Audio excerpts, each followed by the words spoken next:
The apricots spill like gold across Rebecca Solnit's bedroom floor, 3 boxes, heavy with fruit from a neglected tree her mother can no longer tend. They rot quickly, a ticking clock of sweetness and loss. But these aren't just fruit, they're stories waiting to be told, threads tied to past adventures, legends, and memory itself. What do you do when a gift arrives that forces you to reckon with time, family, and the impossible act of holding on?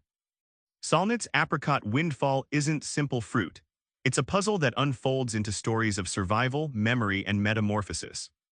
Rebecca's mother's old apricot tree, once tended with care, now yields a flood of fruit Rebecca must confront alone as her mother slips away into dementia. These apricots become a metaphorical inheritance, an urgent, tangible link to her family's past and the fragile threads of memory and care. Solnit recalls Scheherazade, the legendary storyteller who saved herself by spinning tales night after night. Like her, Solnit uses the apricots as a catalyst to weave narratives that transform helplessness into power, showing how storytelling can be a life raft when reality feels overwhelming. Through these stories, the gift shifts from fruit to meaning. What begins as an emergency evolves into a journey of reinvention, where the act of engaging with the gift reshapes Solnit's identity, showing us all that our stories can redefine our fate. From Iceland's Library of Water to the Grand Canyon's depths, Solnit plots a cartography of memory, exploring how place and myth anchor ourselves. In Iceland, Solnit visits a library containing vials of water from every river and lake in the country.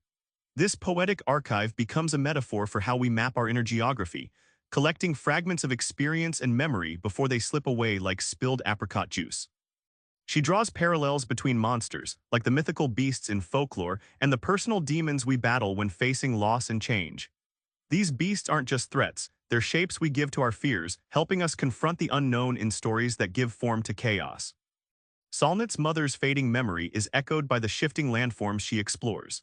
Just as a canyon transforms over time, losing hardness but gaining depth, memory erosion becomes a complex process of loss and remaking identity through narrative and place. Solnit weaves her own tale into those of visionaries, from the Marquis de Sade to Che Guevara, showing how narratives resist erasure and spark reinvention.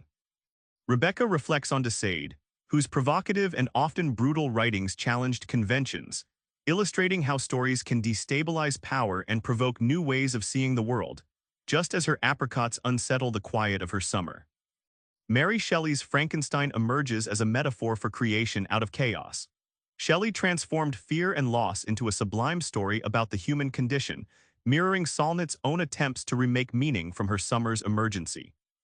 Che Guevara appears not just as revolutionist but a mythic figure whose life story fuels ongoing struggles. His legacy reminds us how storytelling can craft revolutionary identities that survive beyond a single lifetime, inspiring change and hope. Back to those apricots spilling gold across the floor, what seemed like a fruit emergency was really an invitation, a spark to find deeper stories beneath loss and change. Solnit's journey shows that when life hands you unexpected gifts, your best move is to tell their story, because in shaping those stories, you remake yourself. Try this, turn one ordinary moment in your day into a story and see what worlds open. Subscribe for more book summaries like this one.